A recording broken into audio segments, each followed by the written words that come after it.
Calaroga Shark Media. Hey there, I'm Johnny Mac with your daily comedy news. Seems like Will Smith is still mad at Chris Rock, and Trevor Noah is going to host the Grammys after all. That's exciting. Bill Burr was the guest on Marc Maron's podcast this week. They discussed the Los Angeles fires. Let's listen. No, I don't freak out on these things, but I am freaking out somewhere. I'm just not in touch with it. So, but you weren't directly threatened? I didn't freak out during 9/11. I didn't freak out during the pandemic. I didn't freak out during this thing. That your house wasn't in danger? It got a little scary there. Well, that's what I mean. So we, definitely. Did you load up? Yep, load up. Had to get out of there. And, you had a mandatory evacuation? Oh yeah. No, it was, but it was like, I saw this. The flames never got close enough, but like, you knew they were coming, and it was just kind of like this. Yeah, and it was like. It's just, I feel very, fortunate. It's like that survivor's guilt. Yeah, I got a little of that. I freaked out. And, where does the benefit start with this many friggin' people? What, you mean insurance? No, I mean just as far as for helping people out. Yeah, insurance company. And that's the thing I was talking about on Kimmel is how they always keep it on the homeless people, all the immigrants. What about the insurance companies that aren't going to pay anybody a dime and still give themselves a bonus? What about those guys? What about all these landlords that are now a 2-bedroom in Pasadena is $9,000 a month? Bastards. What about these hotels that was $89 and it went up to like $700? Burr and Maron also talked about they occasionally don't get along. I was pretty impressed during the last fight we got into over whatever it was in the green room. Dude, I've had so many fights with you, and I don't remember what any of them are about. No, I kind of knew what that was about, but there was a couple things I remember about it, though. Oh, the last one? I do remember the last one. Yeah, you were trying to get a freebie in, and then you tried to act like you weren't. You came walking in, and you go, I could hear your voice from down the hall. And I could smell your bitterness. Yeah. No, this was a different thing. It was over a topic. It was over due process. And we were in the the cancel culture was going on. Right. We were in the green room, and Jeslyn, there's a couple other people there, and you go off on me.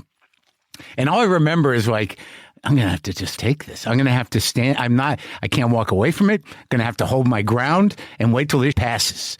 And you go, and then I go. But the thing I noticed was, within 3 minutes, you were like, maybe I should be on the women's side once in a while. Like the distance between outburst and apology was tight. I was proud of both of us. I thought we got over quickly. Wait, pretty good. Yeah. No, we're in a good place. And I know another one, because of the way we're wired, is coming. But I don't take it seriously. Meanwhile, on his podcast, Conan O'Brien revealed he was close to losing his house during the LA wildfires. His house is okay, but unfortunately, the home of his longtime assistant, Sona, her house was lost in the fire. Conan said he was at work preparing to host the Academy Awards, still scheduled for March 2nd, when he got the call from his wife that she only had a few minutes to pack up their stuff and get out. She grabbed a small bag of clothes, and the only thing Conan asked her to grab was the framed letter he received from author E.B. White when Conan was just 16. Conan said, I could easily be here saying we don't have our house. The fire came right up to the line of his property. Then he began joking with Sona about what he could do to help her. Money aside, food aside, clothing aside, love and affection aside, sheltering you in any way at any one of my 19 mansions aside, is there anything I could do for you? And then he tagged that with, and also, I'm letting you go. Is this a bad time? Conan joked he was looking forward to the headlines that would read, Conan O'Brien fires Sona on podcast where she talks about losing her home. Sona shot back, I'm really glad your house is okay, because if you lost your house, it would overshadow mine by a lot. Good to see they still have a sense of humor here. I feel like all of us do. You just feel awful for people that lost their homes there. And, I've been thinking about it. So even if you get the insurance company to pay you, you still got to get a contractor to rebuild your home. And the contractors are going to be busy. It's going to be a while for anybody to have any semblance of normalcy out there. Trevor Noah is set to return as host of the Grammys. Now, today is January 22nd. The news came out yesterday. The Grammys are February 2nd? So he's got a little more than 9 days like Joe Coy had to get ready for the Golden Globes, but it's only, I don't know, lazy math, 10, 12 days, some number like that. Now, Trevor has hosted the Grammys before, and I suspect he's been secretly working on it. I say that because Trevor is now a producer on the Grammy Awards, so that's not a conversation that happened in the span of half an hour. That's not a text. Hey, you want to host the Grammys? And you write back, sure. Can I be a producer? Sure. Some negotiations surely went on there. This is Trevor's 5th straight time hosting the Grammys, and he's up for an award. The nominees for Best Comedy Album, and longtime listeners know that I get annoyed about how the Grammys define an album, but I have lost that battle, so I'll shut up about it and just tell you the nominees are Jim Gaffigan's The Prisoner, Nikki Glazer's Someday You'll Die, Trevor Noah's Where Was I, Dave Chappelle's The Dreamer, and Ricky Gervais' Armageddon. Out of those, I'm picking Trevor Noah. He can give a Grammy to himself. Maybe Taylor Swift will come by. Is she nominated? Oh, yes. Taylor is nominated for Best Pop Vocal Album and Best Music Video. You know, maybe she'll come and Trevor will take a joke and Taylor will smile and be like, hey, that was a really funny joke. I appreciate you trying to host an award show on short notice. That seems like the kind of thing Taylor would do because she's cool like that. Bring it, Swifties. I like Taylor Swift's music a lot. I just think Joe Coy got a bad rap. I'm not going there, Scott Beckett. Relax.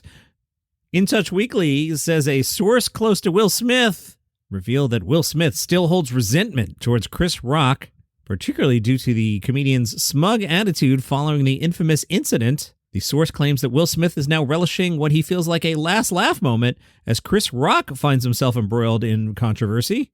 Now, as I read the sentence, I'm like, what controversy is Chris Rock involved with? Oh, yeah, you may recall last month, Chris Rock reportedly walked off stage minutes into a performance at a billionaire's party in Australia.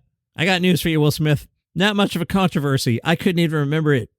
And I talked about it for 3 days. Not a big deal. The source tells In Touch. Will's getting a last laugh and loving it. He'll never forgive Chris for ruining his life. Even though he's managed to pick up the pieces in the last year or so, he still hates the guy and his smug attitude. I was watching my DVD box set of Homicide: Life on the Street. I was there late in season 4. And Pembleton is talking to a guy in the box. And you know who played the guy in the box? Chris Rock. Yeah, he's on an episode of Homicide. Did we know this? I guess we knew this. I mean, it's 30 years ago.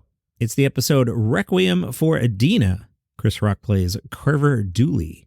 The Insider said, Chris isn't the victim here, not in Will's opinion. A lot of people would agree with Will and think what's happening to Chris is karma for refusing to speak to Will or accept his apology. Let's assume it was the worst joke, the meanest joke. You should have never done that. The worst thing anybody ever did to anybody. The karma for that is walking off a stage in a billionaire's party that you presumably got paid to appear at, and then a comedy podcast talked about you for 3 straight days. Whew, karma. Wow. You don't want to mess with the karma, I'll tell you that much. The source acknowledged that violence in response to a joke is never justifiable. The source also stated that Chris Rock has also been deeply affected by the incident. From Chris's end, he's still haunted by what happened on that Oscar stage. He suffers from PTSD. Like Will, he's never recovered from that slap. Others feel the best thing would be for these two egomaniacs to come together and hug it out, but they're too proud. At the inauguration, Theo Von tumbled into YouTuber Logan Paul. Theo's chair collapsed. Logan Paul started filming as he sat next to brother Jake Paul. Logan caught the moment Theo fell out of his chair and shared it on Twitter. He captioned the video, "Make chairs great again." Vaughn didn't appear hurt during the accident and quickly made a joke, which was Kamala's chairs. I've discussed in the past, in my humble opinion, Ricky Gervais is better at promoting his alcohol brand than Jim Gaffigan was. Ricky shared this clip on social media, I think late last week. I've bumped this a couple times. Many edits in here because Ricky is very filthy, but let's take a listen. Hi, I'm Ricky Gervais, world famous comedian. But I tell you what isn't funny, the effects that strong liquor can have on your well-being. Everything from like putting on weight, diabetic, skin, all scabs and mental illness. Dutch barn. Hey, you know what's a big moneymaker is Ted Lasso. Deadline shared some data they got from Parrot Analytics about how much money Apple TV shows are making. They value Ted Lasso at generating $609.4 million. Not sure how that number's arrived at, but it compares to, say, $299.4 for Severance. Rachel Sennott, who's kind of the it girl right now, and Bowen Yang, they're going to announce the nominations for the 9. Did you hear me drop the G? Every now and then Queens comes out. I noticed my daughter, when we were on the trip, reminded me there's a C in Antarctica, and I realized in my native Queens accent, the southernmost continent often comes out as Antarctica. Like no T, no C, just Antarctica. I drop an entire syllable there. I digress. Rachel and Bowen will announce the nominations for the 97th Annual Academy Awards. They will do this Thursday at 8:30 a.m. Eastern. If you live in L.A., sucks to be you. You got to get up at 5:30 in the morning to find out who will be nominated. Taran Killam has dropped out of the upcoming off-Broadway production of Urinetown because of the destruction of his home in the fires. People magazine reported that his home, which he shares with wife Colby Smulders, has been lost in the fires. There's a clip from The Office's Brian Baumgartner making the rounds on social media. Brian was asked, why did Ryan, Kelly, and Toby have to sit away from the rest of the characters in the annex on The Office? Brian said, this is a fun little Easter egg. There was the main office, the main bullpen, right? Jim and Pam and the accountants and Stanley and Phyllis and Michael's office and all that. Then there was the other side, right? We called it the annex. If your desk was in the annex, you were a writer. And they did this because the camera was always moving around. We were there all the time. He explained that creator Greg Daniels needed the writers in the writer's room sometimes, so the people who were back there didn't have to be on set all the time. They could get up and write, and then come back and shoot some group conference room scenes or a scene back there, but they weren't there all the time. Over in the UK, comedian Harry Deansway has lost his case against Steve Coogan's production company over a sitcom that he claimed infringed his copyright. London's High Court ruled that Live at the Moth Club, which ran for one season in 2022, was not a copy of Deansway's 2013 YouTube series Shambles. Harry tells Chortle he now faces bankruptcy if Steve Coogan's production company pursued him for legal costs. The lawsuit claimed that Coogan's show ripped off the original show by combining onstage performance with scripted comedy. High Court recorder Amanda Michaels said the format of Deansway's series was not protected as a copyright work. The similarities between the shows identified by the claimant do not seem to me to raise an inference of copying. The main complaint is that Live at the Moth Club is set in an almost identical setting, a rundown comedy venue, and combines scenes of real comedians performing on stage with backstage scenes featuring a range of fictional characters.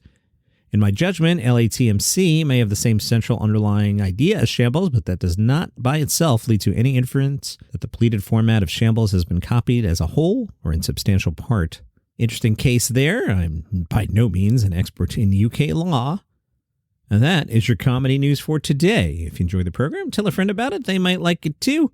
Stay warm. It's pretty cold out there. See you tomorrow.